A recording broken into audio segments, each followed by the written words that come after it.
ó kí wa pé a kú dédé àsìkò yìí níbi yòówù kẹ̀tì láǹfààní láti máa darapọ̀ mọ́ wa lórí ìkànnì Àrólé Bàbá 1010 TV2 níbi tá a ti mú lóyìn wá lájà ọbalẹ̀ bí nǹkan bá ṣe ń lọ káàkiri orígun mẹ́rẹ̀ẹ̀rin àgbáláyé ojú tẹ fún wa ojú náà ò ní fọ́ etí tẹ fi ń gbọ́ etí náà ò ní di láṣẹ lọ́wọ́ Elédùmarè ìròyìn tàsìkò yìí náà látún gbálẹ̀ gbòde tá a tẹsẹ̀ kúkú dọ́nà tó jìn tá a ṣe bẹ́ẹ̀ tá a mú wa sójú mọ́ báwòrán yín àmọ́ kó wá ní bíbà lọ́tẹ̀ yìí mọ̀ ni ẹ sì jọ gbádùn wa bí a ṣe ti jọ ń gbádùn ara wa látẹ̀yìn wá orúkọ oníròyìn kó wáyé padà àyànfẹ́ Elédùmarè yìí náà ni kókó oníròyìn rẹ̀ ẹjá wò ṣáájú ẹ̀kúnrẹ́rẹ́ rẹ̀ báyìí.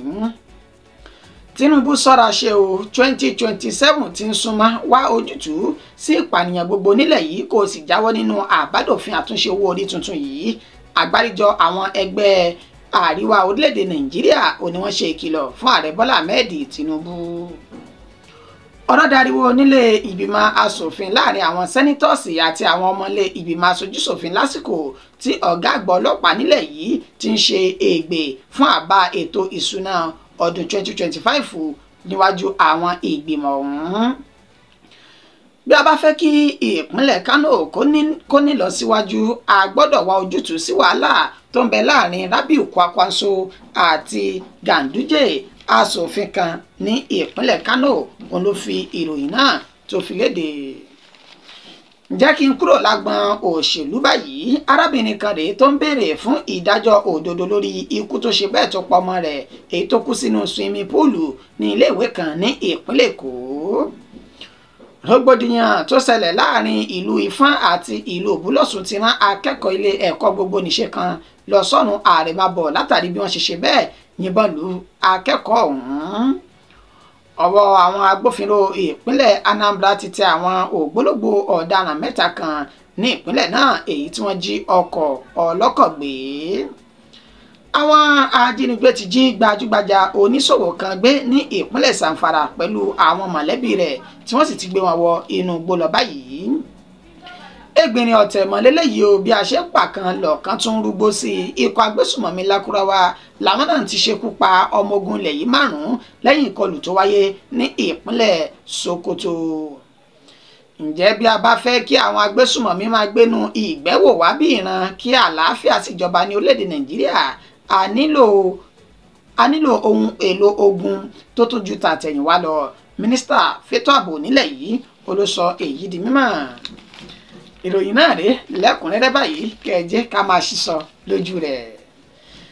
Tinubu ṣọ́ra ṣe o 2027 ti ń súnmọ́ báyìí wá ojútùú sí ìpànìyàn gbogbo ní orílẹ̀-èdè Nàìjíríà kó o sì jáwọ́ nínú àbádòfin àtúnṣe owó orí tuntun nílẹ̀ yìí àgbáríjọ àwọn ẹgbẹ́ àríwá orílẹ̀-èdè Nàìjíríà ó ní wọ́n ṣe ìkìlọ̀ fún ààrẹ Bọ́lá Ahmed Tinubu.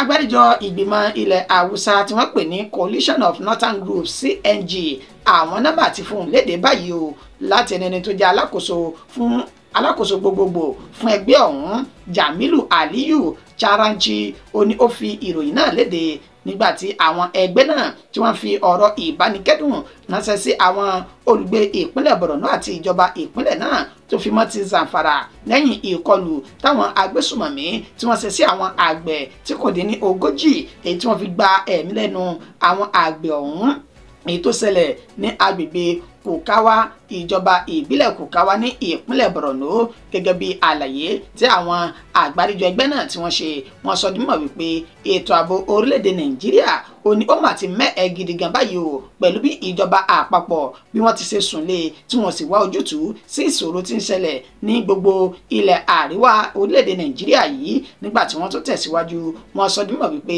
àwọn àgbẹ̀ olóko tí wọ́n ń wá ihun tí wọ́n jẹ fúnra wọn ni wọ́n tún pàdé ikú wọn lẹ́sẹ̀ ògbèjì látàrí ìkọlù àwọn agbésùmọ̀mí ikọ̀ Boko Haram tí wọ́n ṣe ikú pa àwọn ènìyàn náà nígbà tí wọ́n tún tẹ̀síwájú wọn ní gbogbo àìsí ètò ààbò àìsí oúnjẹ nílẹ̀ yìí àti àìsí iṣẹ́ fáwọn ọ̀dọ́ langba ní orílẹ̀-èdè Nàìjíríà tó fi máwọn ìpèníjà míì tí ń kojú orílẹ̀-èdè yìí ó ní ààrẹ Bọ́lá Ahmed Tinubu kò wá ojútùú sí tó jẹ́ wípé ń ta ní kòkòbó rẹ̀ bọ̀ òkóbó mọ̀ rí bọ̀ ó lóun lè gba ibà abẹ́rẹ́ lóru ọ̀gànjọ́ ìta ní kí ààrẹ Bọ́lá Ahmed ṣe òun kọ́ ni ààrẹ ààrẹ ń ṣe èyí tí kò tọ́ olóńgbèrú tó sì ń polówó rẹ̀ tantan kí wọ́n á ní tí ò tọ́ tí ààrẹ gbèrú tó ń polówó rẹ̀ tantan òun náà ni wọ́n sọ dímọ̀ pé àbádòfin àtúnṣe owó orí tuntun táàrẹ gùn léyìí níṣẹ́ ló yẹ kó jáwọ́ níbẹ̀ o kó sì mójútó tó yẹ kí ó mójútó torí wípé gbogbo àwọn nǹkan wọ̀nyí òun làwọn yóò ṣe àgbéyẹ̀wò rẹ̀ táwọn yóò sì tú iṣu rẹ̀ dé ìsàlẹ̀ kòkò finifini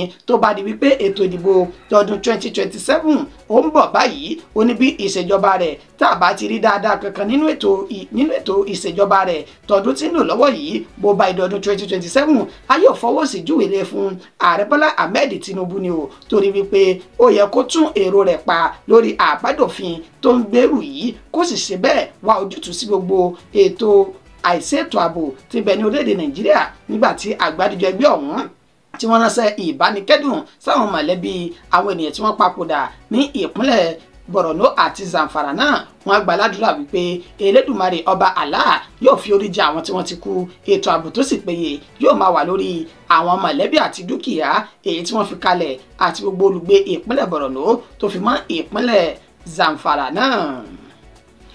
Níṣe lọ̀rọ̀ dariwo ní ilé ìgbìmọ̀ asòfin láàrin àwọn sẹ́nítọ́ọ̀sì àti àwọn ọmọ ilé ìgbìmọ̀ aṣojúṣòfin lásìkò tí ọ̀gá àgbà ọlọ́pàá nílẹ̀ yìí ti ń ṣe ègbè fún àbá ètò ìṣúná ọdún 2025 kí ló ń tó ṣẹlẹ̀ àlàyé náà rèé ní ẹ̀kúnrẹ́rẹ́ báyìí.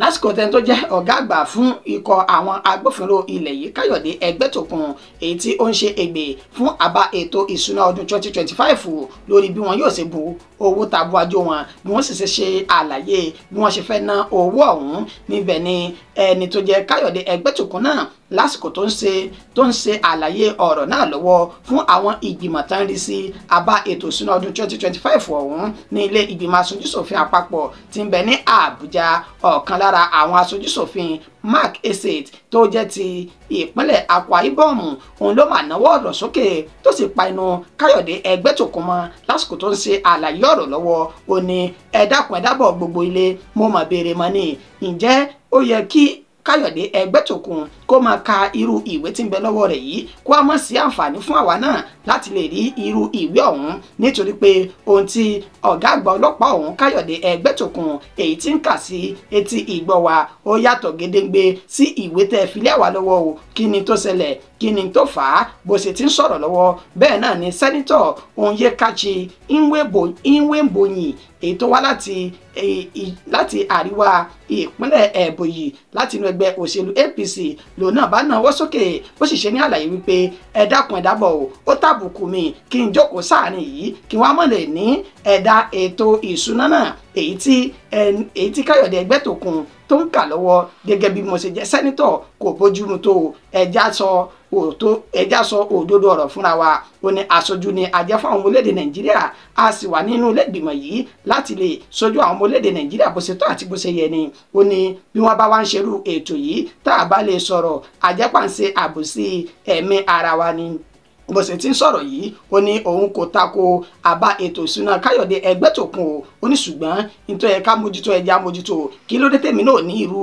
ẹ̀dá ìwé tí Káyọ̀dé Ẹgbẹ́tókun kà yìí tí ò sí ní ọwọ́ mi níṣe ni ẹni tó jẹ́ alága fún ìgbìmọ̀ náà Abubakar Yalman ó ní ó fi ojú tẹ́ńbẹ́lú ọ̀rọ̀ tí àwọn méjèèjì yìí sọ nínú ètò sì paláṣẹ fún Káyọ̀dé Ẹgbẹ́tókun pé kó máa bá àbá ètò ìṣúná náà kó máa kà á tẹ̀síwájú ìṣe nínú bí àwọn ènìyàn ọ̀hún níbi tí sẹ́nitọ̀ ọ̀hún Onyekachi tó ti fìbínú dìde tó sì ń sọ̀rọ̀ sí àwọn ènìyàn tí wọ́n wà ńbẹ̀ tó sì fìbínú jáde lọ fídíò náà bẹ́ẹ̀ bí ẹja jọmọjú ajé kò ní sọ fún ẹ̀rí máa jẹ́ mi ìṣó. Mr. Chairman, Mark Esate is my name from Akwa Ibom State. Okay, point of order, Mr. Chairman.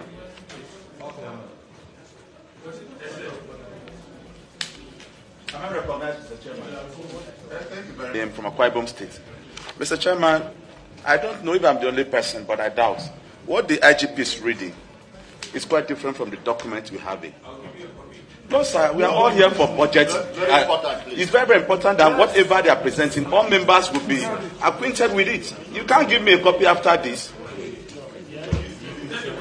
It's not the same thing. The details are not here, like the zonal offices he has mentioned. They are not captured here.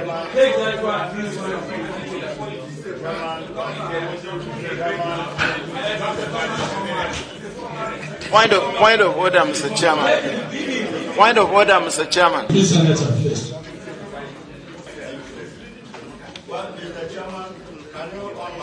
Make it easy.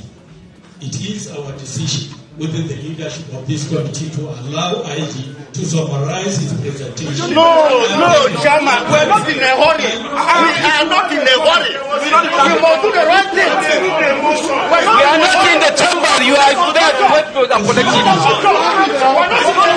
You have it. It's not in this copy. What is written is A new copy was sent to you. Check and see it. If you don't have a copy, ask for the copy. This is not a big deal. You ask for the copy. The copy is there available. point of order, Chairman. There is a point of I'm still on the floor. I'm still Senator. on the floor, Mr. Chairman. We need the opinion of all the members. Can we allow IG to proceed with what is reading? No, we don't have it. Please. Then I will leave. I will leave the copy. What are we reading now? What do you want to do? We are acting in the head.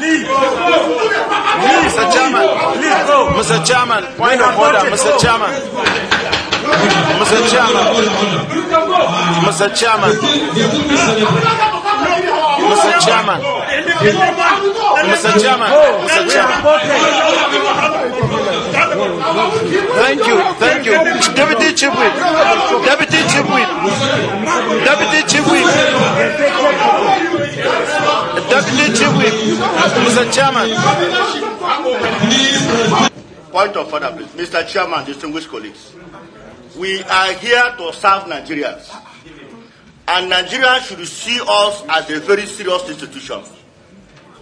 We are not against the presentation of the IGP.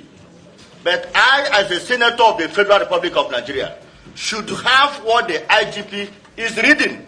Yes. Exactly. Please let me finish. I represent the senator of this country.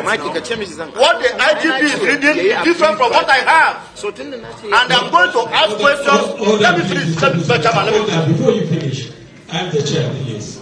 Ẹ káàbọ̀ padà. Bí a bá fẹ́ kí ìpínlẹ̀ Kano kó ní lọ síwájú sí i, a gbọ́dọ̀ wá ojútùú sí wàhálà tó ń bẹ láàrin Rabiu Kwankwaso àti Ganduje, aṣòfin kan ní ìpínlẹ̀ Kano láti inú ẹgbẹ́ òṣèlú NNPP. Wọ́n ló fi ọ̀rọ̀ náà léde síta. Ẹni tó jẹ́ aṣojúṣòfin tó ń ṣojú fún Kiru àti Bebeji constituency ìyún ní Kano, Abdulmumini Jibri Kofa, ó ní ó mà ti fi ohùn léde lásìkò tí wọ́n ní ìtàkùrọ̀sọ pẹ̀lú rẹ̀ lórí rédíò níbi tí ikọ̀ oníròyìn tí wọ́n ti tẹ́tí sí àlàyé ọ̀rọ̀ èyí tí ó ń ṣe.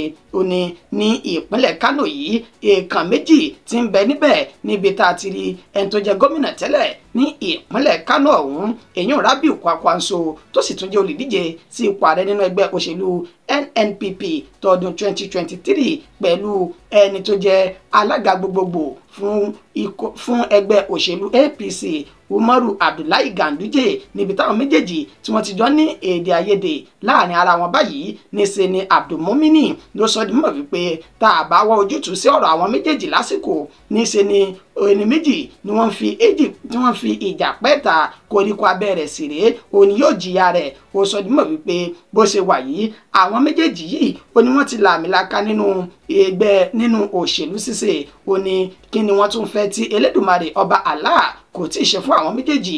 Àwọn méjèèjì náà ti ṣe bẹ́ẹ̀ di gómìnà ní ìpínlẹ̀ ọ̀hún ní ìgbà méjì ọ̀tọ̀ọ̀tọ̀, tí wọ́n tún ti ṣe bẹ́ẹ̀ jáde kúrò ní ìpínlẹ̀ Kano tá ti lọ sí ìlú Àbújá. Táwọn méjì sì ti làmìlaka nídìí iṣẹ́ òṣèlú tí wọ́n yàn láàyò yìí. Ó ní kí wá ní àwọn méjì tún fẹ́ tí Ọlọ́run ọba Allah ò tí ì ṣe fún wọn. Níṣẹ́ ló yẹ kí wọ́n pe àárọ̀ àti ọ̀dọ̀fínú wọn kí wọ́n sì gba àlàáfíà láàyè láàrin àwọn méjèèjì. Nígbàtí Jobrin yóò máa tún tẹ̀síwájú nípa àlàyé ọ̀hún, ó ní kò sí tó kàn òun pẹ̀lú pé àwọn méjèèjì wá láti inú ẹgbẹ́ òṣèlú tó yàtọ̀ síra wọn, nípa pé ẹgbẹ́ òṣèlú NNPP ó ní Rabiu Kwankwaso wá nígbàtí Umaru Ganduje tó wà láti inú ẹgbẹ́ òṣèlú APC.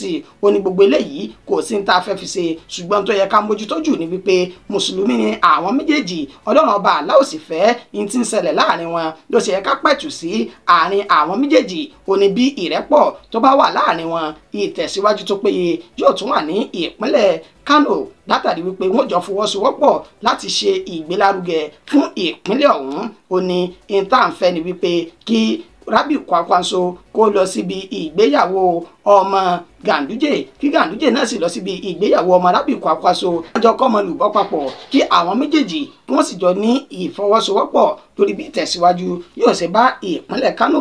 Ó ní kó sóhun tí mo fẹ́ gbà nínú àlàyé tí mò ń ṣe yìí o, ṣùgbọ́n tó tọ́ àti tó yẹ ó ní pé kápẹ́ẹ̀tù sáwọ̀ tí ń bẹ láàrin àwọn méjèèjì. Kí n kúrò lágbọn òṣèlú báyìí kí n bọ́ sí ìròyìn àwa ara wa báyìí. Arábìnrin kan rèé tó ti ń béèrè fún ìdájọ́ òdodo lórí ikú ọmọ rẹ̀ tó ṣe bẹ́ẹ̀ tó kú sínú swimming pool ní ilé ìwé alákọ̀ọ́bẹ̀rẹ̀ kan ní ìpínlẹ̀ Èkó. Arábìnrin kan tó jẹ́ èèyàn tó ń lo orí ayélujára tó pe orúkọ ara rẹ̀ ní Ella ó ní ó ti kọ́ sórí ayélujára báyìí níbi tó ti ṣe ní àlàyé wípé ọmọ òun ọmọ ọdún méjì ó ní ó mọ̀ ṣe bẹ́ẹ̀ jáde láyé látàrí wípé ilé ẹ̀kọ́ tí ọmọ náà lọ ó ní wọ́n fi ọwọ́ yẹpẹrẹ mú ètò ààbò àwọn ọmọ òun nígbà tí ó ń ṣe ní àlàyé ó ní ní ọjọ́ 15 nínú oṣù kínní ọdún 2025 èyí tí tá ń lò lọ́wọ́ yìí níṣe ni ọmọ náà ló múra fún dẹ́dẹ́dẹ́ tó sì lọ sí ilé ìwé ní ẹni tó ní àlàáfíà tó pé ó ní sí ìyàlẹ́nu òun àti ìbànújẹ́ níṣe ni ó jẹ́ pé òkú ọmọ òun ó ní wọ́n fi ránṣẹ́ padà sí òun. Ǹjẹ́ kí ni báwo ni ọ̀rọ̀ ṣe ṣẹlẹ̀ gan-an? Ó sọ di mọ̀ wípé ọmọ náà nígbà tí òun lọ béèrè ikú tó pa ọmọ ọdún méjì náà wọ́n ṣe ní àlàyé wípé ọmọ òun ló bọ́ sínú swimming pool tó sì mú mi yó nígbà tí ó fi ẹ̀sùn kàn wọ́n wípé bó lẹ́sẹ̀ ní swimming pool ní ilé ìwé alákọ̀ọ́bẹ̀rẹ̀ tẹ́ẹ̀tún wá ní ètò ààbò tó péye àti àmójútó swimming pool ọ̀hún tọmọ kéékèèké tí wọ́n fi ń ṣe bẹ́ẹ̀ bọ́ sínú omi alagbalúgbú náà. Ṣùgbọ́n ó ní nígbà tí àwọn ṣe àyẹ̀wò òkú ọmọ òun dáadáa ńṣe ló ṣe àfihàn wípé ọmọ náà fi ara gba iná mọ̀nàmọ́ná ni o, pé ńṣe ló gan mọ́ná ṣùgbọ́n káṣírí wọn má bàa tú náà lọ gbé ọmọ òun jù sínú swimming pool. Onígbà táwọn ṣe àyẹ̀wò swimming pool ọ̀hún níṣẹ́ làwọn rí wípé wọ́n fi gàgá sí swimming pool náà èyí tí kò lè ṣe àǹfààní fún ọmọ kéékèèké láti wọ ibẹ̀. Ó ní irọ́ gbu ó ní wọ́n ń pa. Ìgbà tí wọ́n tún wá fi hàn léde wọ́n sọ fáwọn òbí àti alágbàtọ́ tí wọ́n ní ọmọ ní iléèwé ọ̀hún wípé àwọn ti iléèwé náà pa látàrí pé àwọn fẹ́ tún àwọn nǹkan kan ṣe níbẹ̀. Báyìí ni arábìnrin Ella yìí ló ṣe wá pariwo síta fún ìjọba ìpínlẹ̀ Èkó wípé ẹ mọ̀ gbà mí ẹ rà mí kalẹ̀, ẹ má mọ̀ jẹ́ kí ọmọ mi ṣe bẹ́ẹ̀ kó kú gbé látàrí ọwọ́ yẹpẹrẹ táwọn olùkọ́ ilé ẹ̀kọ́ ọ̀hún àti àwọn alámòjútó náà tán fi mú ètò ààbò àwọn ọmọ kéékèèké. Àmọ́sá ìjọba ìpínlẹ̀ Èkó wọn náwọn ti bẹ̀rẹ̀ ìwádìí lórí ikú ọmọ ọ̀hún táwọn yóò sì fojú gbogbo òdodo ọ̀rọ̀ hàn dé láìpẹ́ yìí. Rògbòdìyàn tó ṣẹlẹ̀ láàrin ìlú Ifán àti ìlú Ògbúlọ̀ṣun ti rán akẹ́kọ̀ọ́ ilé ẹ̀kọ́ gbogbo nìṣe kan lọ sọ́run àrèmábọ̀ látàrí bí wọ́n ṣe bẹ́ẹ̀ yìnbọn lu akẹ́kọ̀ọ́ ọ̀hún. Akẹ́kọ̀ọ́ ilé ẹ̀kọ́ gbogbo nìṣe tí ó jẹ́ Westland Polytechnic ní ìlú Ìlóbù ó ní ó mọ̀ ti gbèkúrú jẹ lọ́wọ́ ẹbọra báyìí látàrí ìjà àti wàhálà lásìgbò tí ó ṣẹlẹ̀ láàrin ìlú méjèèjì èyún Ifán àti Ìlóbù tí ń bẹ ní ìpínlẹ̀ Ọ̀ṣun. Nínú àlàyé tó jẹ́ ààrẹ fún ẹgbẹ́ ìdàgbàsókè Ìlóbù Àṣàkẹ́ ìyún Olúfẹ́mi Sàlàkọ́ ó ṣe ní àlàyé fún àwọn oníròyìn wípé ṣáájú àkókò tí ìjọba ìpínlẹ̀ Ọ̀ṣun tàbí aláṣẹ àti olùdarí Adémọ́lá Adélékè tó pàṣẹ wípé kó má ṣe sí jíjáde àti wíwọlé kankan ní ìlú méjèèjì ó ní ìṣẹ̀lẹ̀ ọ̀hún ti ṣẹlẹ̀ ní nǹkan bí dédé agogo 11 òwúrọ̀ ní ọjọ́bọ̀ tí í ṣe àná òde yìí ní agbègbè tán pè ní Ganga àti Òkèmá ní Ìlóbù. Ó ní àwọn agbésùmọ̀mí agbébọn ọmọ gànfẹ́ ìlú Ifán ni wọ́n ya wọ ìlú Ìlóbù ọ̀hún tán sì bẹ̀rẹ̀ sí ní yìnbọn ní takòtakò gbogbo ohun tó jẹ́ ohun ẹlẹ́mìí àti èyí tí ò lẹ́mìí. Ó ní wọ́n sọ dímọ̀ pé wọ́n yin ìbọn lù tí wọ́n sì ṣe ọ̀pọ̀lọpọ̀ àwọn ènìyàn léṣe nínú èyí tí àṣìta ìbọn náà tó ti bá ọmọ akẹ́kọ̀ọ́ ìmọ̀ ẹ̀rọ òyìnbó computer science ti ilé ìwé gbogbo nìṣe Westland Polytechnic Ìlóbù ọ̀hún èyí tí wọn kò tí mórúkọ rẹ̀ lásìkò tá a fi ń kó ìròyìn jọ bó ti ṣe bẹ́ẹ̀ gba èkúrú jẹ ní ọwọ́ ẹbọra. Ó wá ní ó ń pe ìjọba ìpínlẹ̀ Ọ̀ṣun àti àwọn ẹ̀ṣọ́ aláàbò pé ẹ lọ rèé fi páńpẹ́ òfin gbé orí adé Olúfọ́n ti ìlú Ifán ọba Peter Ìpàdéọlá torí wípé òun ló ti ń dúnkòkò mọ́ àwọn ṣáájú àsìkò yìí nípa pé àwọn yóò bá ìlú Ìlóbù jẹ nígbà tí wọ́n fi ọ̀rọ̀ wá ìkan nínú àwọn olóyè nílùú Ìlóbù. Ó sọ di mọ̀ wípé irọ́ funfun báláwo àti àhesọ ọ̀rọ̀ ó ní àwọn ènìyàn ìlú Ìlóbù náà sọ. Ó sọ di mọ̀ pé ìlú Ifán ó gba àlàáfíà láàyè pé àwọn ènìyàn ìlú Ìlòbù ni wọ́n kọ́kọ́ ṣe bẹ́ẹ̀ kógun ja ìlú Ifọ̀n náà nínú èyí tí àwọn méjèèjì tí wọ́n ti jọ fi èjì pẹ́ta àtòkíní àti kejì wọ́n rọ ìjọba ìpínlẹ̀ Ọ̀ṣun láti tètè wá ojútùú sí ọ̀rọ̀ náà kó tó di wípé gbogbo ẹ̀ yóò di yánpọnyánrin tí kò ní sí àlàáfíà. Ìjọba ìpínlẹ̀ Ọ̀ṣun ti wá kéde kó nílé ó gbélé ní ìlú méjèèjì náà kí àlàáfíà kó tún lè máa jọba nílùú ọ̀hún. Ọwọ́ àwọn agbófinró ìpínlẹ̀ Anambra ti tẹ àwọn ògbólógbòó ọ̀daràn mẹ́ta kan ní ìpínlẹ̀ ọ̀hún pẹ̀lú wọ́n tún ṣe gba ọkọ̀ ayọ́kẹ́lẹ́ èyí tí wọ́n jí gbé ní ìpínlẹ̀ náà. Nínú àlàyé alukoro iléeṣẹ́ ọlọ́pàá ìpínlẹ̀ Anambra Tochukwu Nkega èyí tó ṣe fún àwọn oníròyìn ó sọ bímọ wípé ní ojú òpópónà Kwata Junction ní Awka tí ń ṣe olúlu ìpínlẹ̀ Akwa Ibom tó ní ọwọ́ ti bà àwọn ènìyàn náà nínú èyí tí àwọn agbófinró tí wọ́n ti ń yẹ ọkọ̀ tí ń lọ àtèyí tí ń bọ̀ wò lásìkò ọ̀hún ó ní wọ́n fi páńpẹ́ òfin mú Ifesinachi Okonkwo ẹni ọdún 22, Chizom Okafo ẹni 20 ọdún àti Odera Ebenezer ẹni 20 ọdún bákan náà lẹ́ni tí wọ́n ní wọ́n jí ọkọ̀ Lexus 330 SUV tí wọ́n jí gbé ní agbègbè ní abúlé tí wọ́n pè ní Isu Anocha ìjọba ìbílẹ̀ àríwá Awka ní ìpínlẹ̀ ọ̀hún gẹ́gẹ́ bí àlàyé Tochukwu Nkega ó ní àwọn mẹ́tẹ̀ẹ̀ta yìí ó ní wọ́n ti fi páńpẹ́ òfin mú báyìí tó sì ti wà ní gbàgà àtìmọ́lé àwọn agbófinró nínú èyí tí àwọn ti ń ṣe ìwádìí wọn ó wá kéde fún gbogbo àwọn olùgbé ìpínlẹ̀ Akwa Ibom pé ẹni tí ó bá sọ ọkọ rẹ̀ nù àbí tí ó ṣe àfẹ́kù rẹ̀ níṣe ni kí wọ́n kàn sí ilé iṣẹ́ ọlọ́pàá tó wà ní ìpínlẹ̀ ọ̀hún kí wọ́n lè ṣe bẹ́ẹ̀ wá ọkọ̀ náà jáde fún wọn pẹ̀lú ẹ̀rí máa jẹ́ mi ìsọ́sì ni o kì í ṣe ọ̀rọ̀ ẹnu lásán pé èmi mo lọ́kọ̀ Lexus 330 SUV.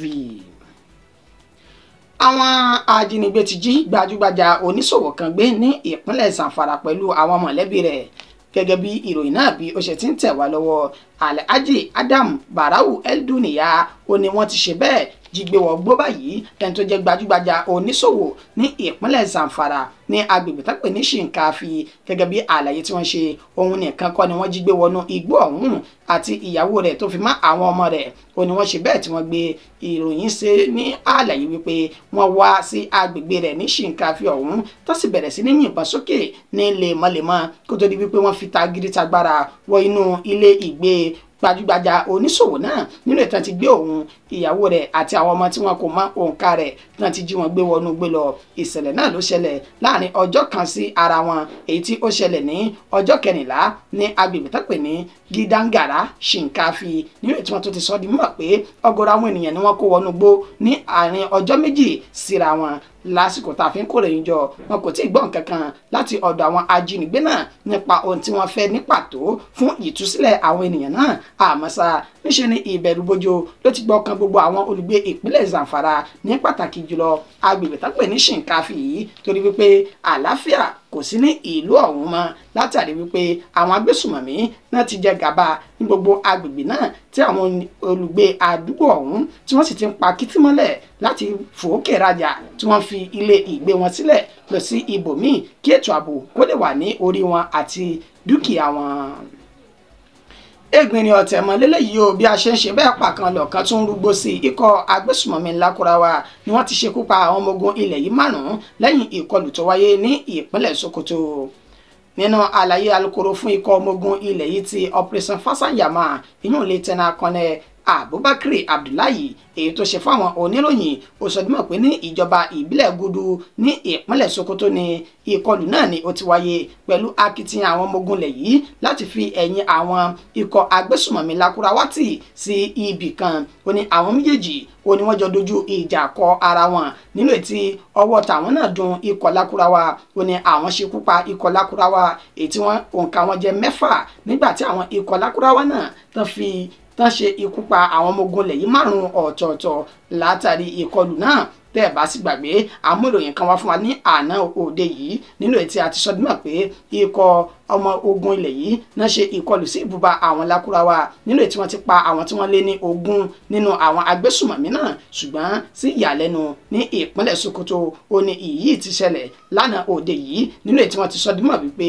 àwọn ikọ̀ méjèèjì náà dojú ìbọn kóra wọn táwọn ọmọ ogun ilẹ̀ yìí 5 ọ̀tọ̀ọ̀tọ̀ tí wọ́n bá ìṣẹ̀lẹ̀ náà lọ wàyí o alukoro ọ̀hún Abubakar Abdullahi ó wá náà àwọn ṣe bẹ́ẹ̀ gba ìbọn AK-47 4 ọ̀tọ̀ọ̀tọ̀ tó fi mọ́ ọta ìbọn àti oríṣiríṣi ohun ìjà olóró ní ibùba àwọn agbésùmọ̀mí Lakurawa náà nígbà tó ránṣẹ́ ìbánikẹ́dùn sáwọn mọ̀lẹ́bí àti ara àwọn ènìyàn náà tó jẹ́ ọmọ ogun ilẹ̀ yìí tí wọ́n jáde láyé nínú ìkọlù tó wáyé láàrin àwọn méjèèjì. Bákan náà ní ìpínlẹ̀ Borno níṣe ni wọ́n ti ṣe àfẹ́kù àwọn ọmọ ogun ilẹ̀ yìí 9 ọ̀tọ̀ọ̀tọ̀ nígbà tí àwọn 5 míì tí wọ́n ti di àwátì nínú àlàyé tí wọ́n ṣe.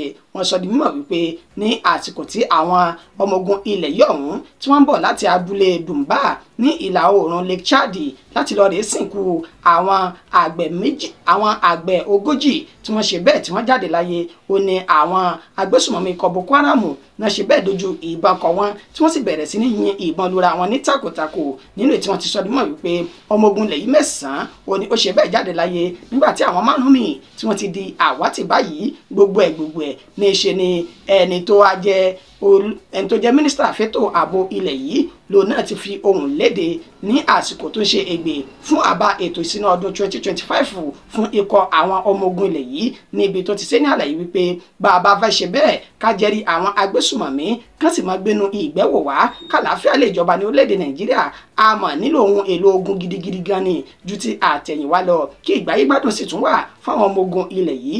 Mínísítà fétò ààbò ilẹ̀ yìí ló sọ èyí di mọ́ èyàn Bello Matawalle láti ẹni tó jẹ́ alukoro fún mínísírì ọ̀hún èyàn Daberachi Azoye ó ní lásìkò tí mínísítà náà ṣe ègbè fún àbá ètò ìṣúná ọdún 2025 òun ló sọ èyí di mímọ̀ o níwájú àwọn ilé ìgbìmọ̀ aṣojúṣòfin ọ̀hún pé a nílò àfikún owó fún àwọn ọmọ ogun ilẹ̀ yìí láti lè ra ohun ìjà ogun fún wọn kí ètò ààbò tó péye kó lè wà ní orí oníkùlùkù wọn. Ìròyìn náà kò jù báyìí lọ fún ti àsìkò yìí akíníyàn wípé ẹ ṣé ọlọ́kà iṣẹ́ yìí tẹ́ bá wa jẹ́ náà ẹ kú àìbínú ẹ̀yọ́ Elédùmarè yóò máa wà pẹ̀lú ẹnì kọ̀ọ̀kan wa bí a ti ṣe bẹ́ẹ̀ tá a ṣe kójọ wá yìí adúpẹ́ púpọ̀ tẹ́ bá wa fìfẹ́ wo gbogbo àwọn ètò náà ẹ gbìyànjú nítorí ti Elédùmarè ẹ máa bá wa ṣí ẹ̀rẹ̀ káàkiri kó lè máa dé àwọn àyè tí ó yẹ kí ó dé títí dìgbà tá a tún padà máa mú ìròyìn míì wá lórí ìkànnì tá a wà yìí orúkọ mi ò ní yí padà o àyànfẹ́ Elédùmarè yìí náà ni mo kí wa pé a kú àtòrọ̀.